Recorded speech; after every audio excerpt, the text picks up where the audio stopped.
bok choy, Brussels sprouts, camera direction, slideshow graphics direction, and the poor guy stuck up in a tree. That's one puppy that's gonna have quite the story to tell in doggy daycare. That's right, Tom. Turning to sports news, we are going to have quite the season out there in Spacious Stadium. Thanks for that, Zia. Yes, things have gotten off to a great start this season. We've got 4 teams competing, but only one team can bring home the Jack Hanna Trophy in this year's Salad Bowl. That's right, Tom. For the last 6 weeks, these gladiators of greens have been battling it out in the arena of crop management. And the team with the most biomass and canopy cover wins it all. The gridiron has been divided into 4 plots, and each team is utilizing a different cropping playbook. That's right, Zia. In the Overhead Irrigation League, Team Overhead Till has gone with a tried and true strategy, conventional tillage. Conventional tillage uses many expensive tractor-driven implements to prepare and groom seedbeds for planting.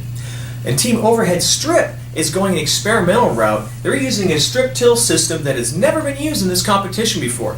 This technique uses a single passive implement that does the job of 5 other tools in one pass.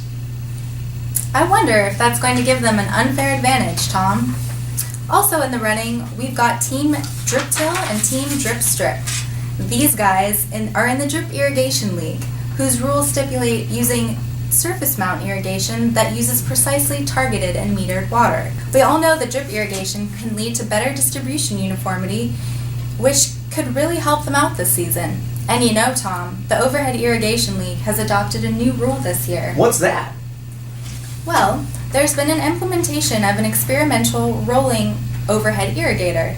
Now, this thing is really something. It uses battery power to wind up a cord staked on the opposite end of the field.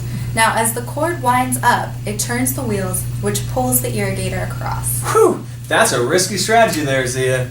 Well, let's head to the field and check in with our side dish reporters, Hazelnut and Walter Mellon.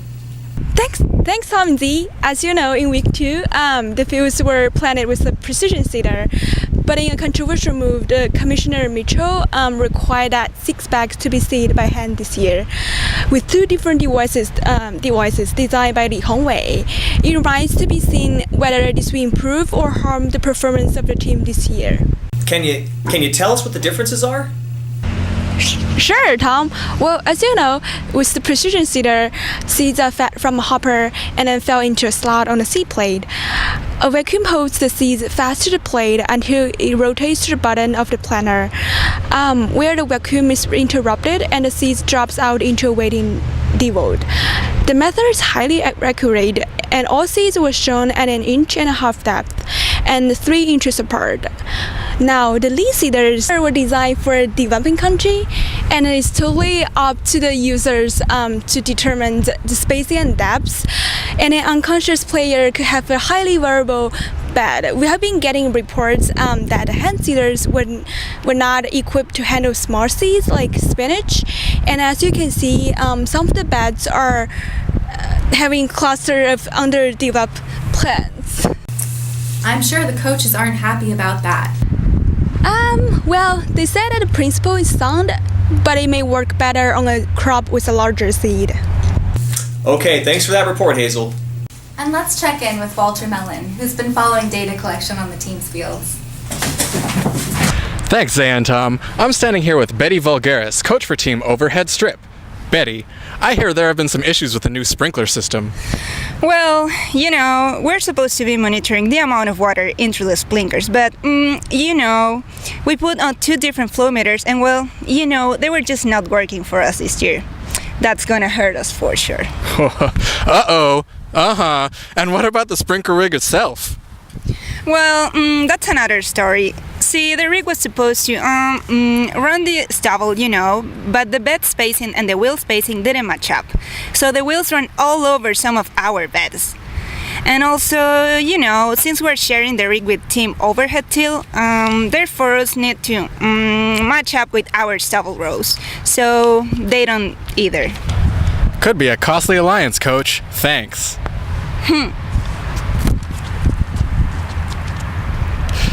Now, there have been some injuries this season, and actually not with me, and earlier I spoke to Chief League Medic Cherry Pitts about our injury report. Thanks, Walter. We'll now go to Hazelnut in the Drip League fields. and remind us what it is and why it is important?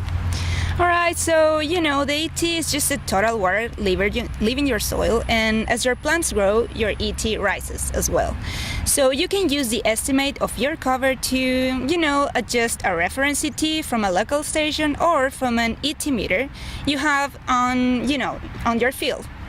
See, this is a very helpful way of estimate how much water is left in your soil, and when you should water, or how much you want to put in. And how does the rain factor in? Well, we did have a little rain, but it's just not enough to keep from irrigating. If you want to have a good amount, that's basically like irrigation, but you use a rain gauge to tell you how much the rain puts in. All right, thanks, Coach.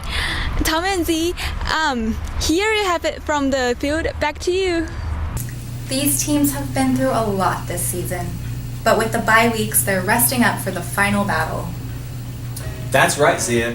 They've done all they can for now, so we'll check back in at the end of the season to see who emerges victorious. And from all of us at PLS110 TV, we wish you a happy Thanksgiving, and we'll see you all at the Salad Bowl. Bye-bye. Well, that was pretty good. I don't think I messed up my lines at all. Good. Okay.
Welcome back.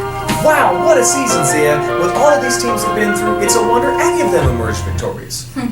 Yes, but one team did, Tom. Let's go live to the field, where Walter Mellon is with the winners. I'm here with Ali M. Sativam, coach of team Strip Drip. Salad, we win! Salad Bowl! Coach, you guys have had a hell of a season, but here you are, 2014 Salad Bowl champions. Well, yeah, we gave 110%, and these guys never gave up. They all pulled through in the clutch. Coach, what would you say helped put your team over the top this year? Well, we had a very good strategy with the drip system, and the better DU, I think going with the drip strip system was really the thing that, helped us win this year. Coach!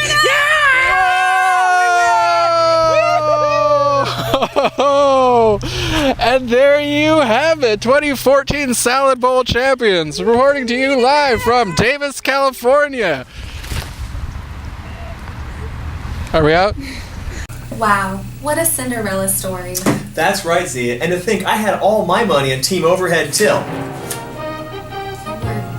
Yes, quite a thrilling finish to this year's Salad Bowl. From all of us at KPLS110 TV, have a great winter. I'm Tom Nato. And I'm Zia Mays.